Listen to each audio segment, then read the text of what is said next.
Hello అండి, welcome back to my channel making easy way. ఈరోజు video వచ్చి వైశాఖ పురాణంలోనే 5వ అధ్యాయం వైశాఖ మాస విశిష్టత.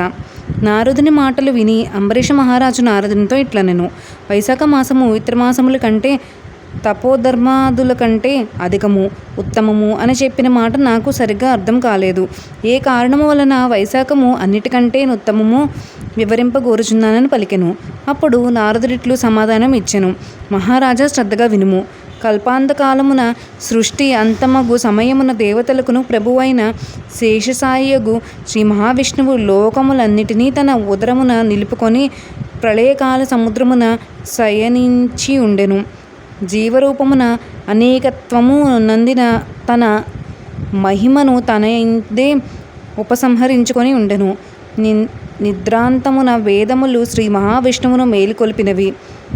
దయానిధియగు శ్రీమన్నారాయణుడు శృతి ప్రబోధమున మేల్కొని తన ఉదరమునున్న సర్వజీవలోకములను రక్షింప ఉండెను. తన ఉదరమున విలీనమయ్యున్న ప్రాణికోటిక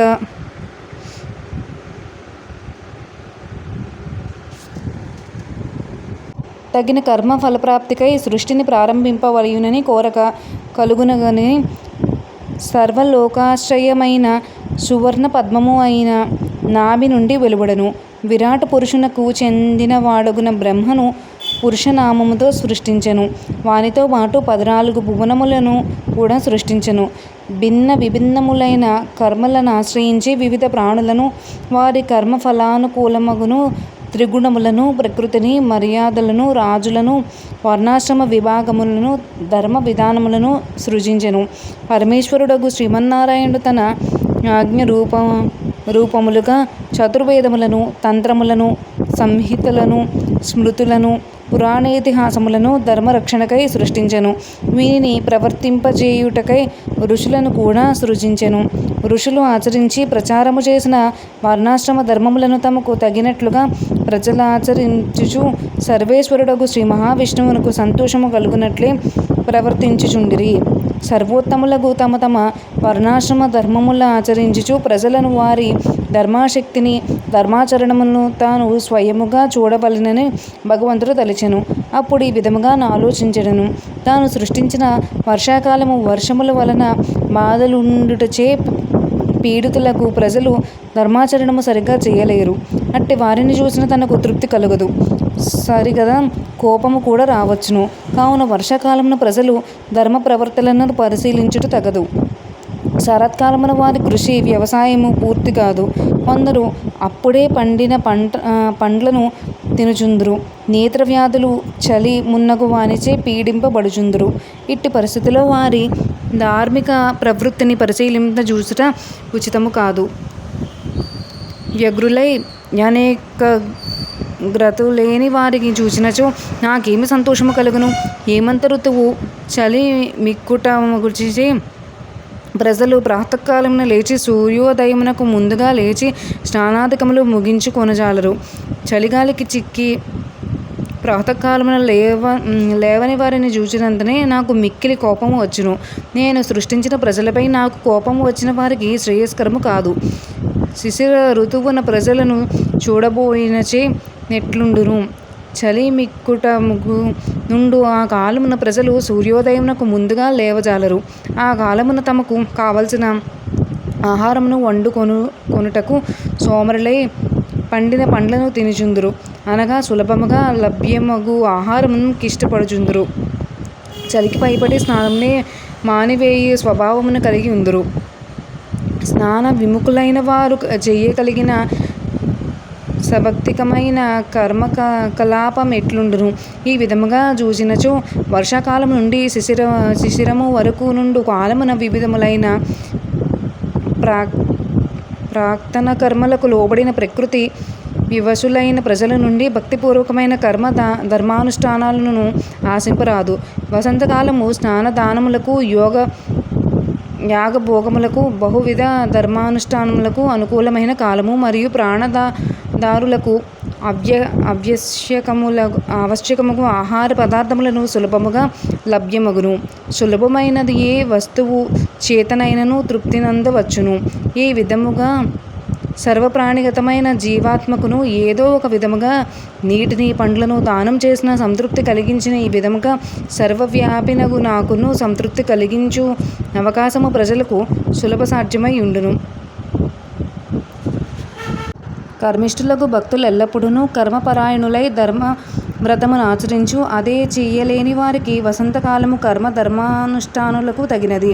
వసంతకాలమున సర్వ వస్తువులను సులభ సాధ్యములగుటచే ధర్మకర్మల అనుష్ఠానము దాన ధర్మ భోగములకు యుక్తమైన కాలము. నిర్ధనులు, అంగవైకల్యం కలవారు, మహాత్ములు మున్నగు సర్వజనులకును నీరు మొదలగు సర్వ పదార్థములను సులభములగును. దాన ధర్మాదులు ప్రజలు కష్టపడనక్కరలేదు. పత్రము, పుష్పము, ఫలము, జలము, శాకము, పుష్పమాల, తాంబూలము, చందనము, పాద ప్రక్షాళనము వీనిని దానము చేయవచ్చును. దానము చేయునప్పుడు వినయము, భక్తి మున్నగు గుణములు ఉండవలయును. దానము పుచ్చుకొన వ్యక్తి సాక్షాత్తు శ్రీ మహావిష్ణువని భక్తి భావన ముఖ్యము. అట్టి భావన లేని విలువ కట్టరానంత పుణ్యమునిచ్చును అని భక్త సులభుడు దయాశాలియగు శ్రీ మహావిష్ణువును ఆలోచించి శ్రీ మహాలక్ష్మితో కలిసి లోక సంచారమునకై బయలుదేరను. పుష్పఫల పూర్ణములగు అడవులను, పర్వతములను, లతాతరువులను, జలపూర్ణములను అయిన నిర్మల ప్రవాహముకల నదులు, తుష్టి పుష్టి కల ప్రజలను చూచుచు ఉత్తములకు మునులను ఆశ్రయములను అందున్న ధర్మ కర్మానుష్ఠాన పరులగు మునులను వనగ్రామ నగరు వాసులై భక్తియుక్తులైన జనులను పవిత్రతను అందమును కలిగించు ముగ్గులు మున్నగు వానిని నొప్పు ఇండ్లు ముంగిళ్లను ఫలపుష్పాదులతో వ్రతమునాచరించుచు భక్తులతో నిండి సందడిగన్న తోటలను శ్రీ మహావిష్ణువు లక్ష్మి సమేతుడై తిలకించుచు భక్తియుక్తులై వినయాది గుణములతో వ్రతములను ఆచరించి యథాశక్తిగా దాన ధర్మములను చేయుచు అతిథి అభాగ్యతల నాదరించు ధర్మాత్ములను, పుణ్యాత్ములను, కర్మపరాయణులను, మహాత్ములను అందరినీ చూచుచు అభాగ్యతుడై అతిథి అయి బహురూపముల్లో వచ్చి ప్రజల ధర్మ కర్మలను పాలు పంచుకొనెను. సంప్రీతుడైన అఖండ పుణ్యములను, అఖండ భోగ భాగ్యములను, సర్వ సంపదలను, తుదకు ముక్తిని స్వయముగా అడుగకనే వారి వారి భక్తియుక్తులకు దాన ధర్మములకు పూజాధికములకు సాఫల్యమునిచ్చి అనుగ్రహించుచు దురాచారాలు సోమరులు మున్నగు వారిని సత్కర్మలను ఆచరించి యథాశక్తి దాన ధర్మములను చేసినచో వారి పాపములను నశింపచేసి పుణ్యములను లేక సుఖములను ఇచ్చును. అట్లు కాక దుష్టులైన సోమరులైన నిర్లక్ష్యముగు నున్నచో నెంతటి వారినైనను యథోచితముగా శిక్షించును. కావున సోదర మానవులారా, మనమెట్టి వారైనను మన శక్తి ఎట్టిదైనను నిశ్చలమైన భక్తితో శ్రీ మహావిష్ణువును ఆరాధించి యథాశక్తిగా దాన ధర్మములను ఆచరించి శ్రీ మహావిష్ణువు దయను పొందుట మన కర్తవ్యము. కావున చంచలమైన మనసును అదుపులో నుంచుకుని యథాశక్తిగా పూజ, దాన ధర్మములు, భక్తి వినయములతో శ్రద్ధాశక్తులతో బలవంతముగునైన ఆచరించి శ్రీహరి అనుగ్రహమును పొందుట ప్రయత్నించుట మన ముఖ్య కర్తవ్యము, ధర్మము, బాధ్యత. ఇట్లు లోక సంచారము చేయు లక్ష్మీ సహితుడైన శ్రీ మహావిష్ణువును స్తుతించుచు సిద్ధులు, చారుణులు, గంధర్వులు, సర్వదేవతలు కూడా వెన్నంటి ఉందురు. తమ తమ ధర్మములను ఆచరించుచు భక్తితో వినయముతో దాన ధర్మములను వ్రతములను చేయు అన్ని వర్ణముల వారిని, అన్ని ఆశ్రమముల వారిని చూసి వారికి సంప్రీతులైన శ్రీ మహాలక్ష్మి సమేతుడై ఇంద్రాది సర్వదేవత పరివేష్టితులై చైత్ర, వైశాఖ, జ్యేష్ఠ, ఆషాఢ మాసముల యందు భూలోక సంచారము చేయుచు శ్రద్ధాశక్తులతో వ్రతములను పూజలను చేయుచు శక్త్యానుసారం దాన ధర్మములను చేయు వారికి అందరికీ అనుగ్రహించుచుందురు. కోరికలను మించి వరములనిత్తురు.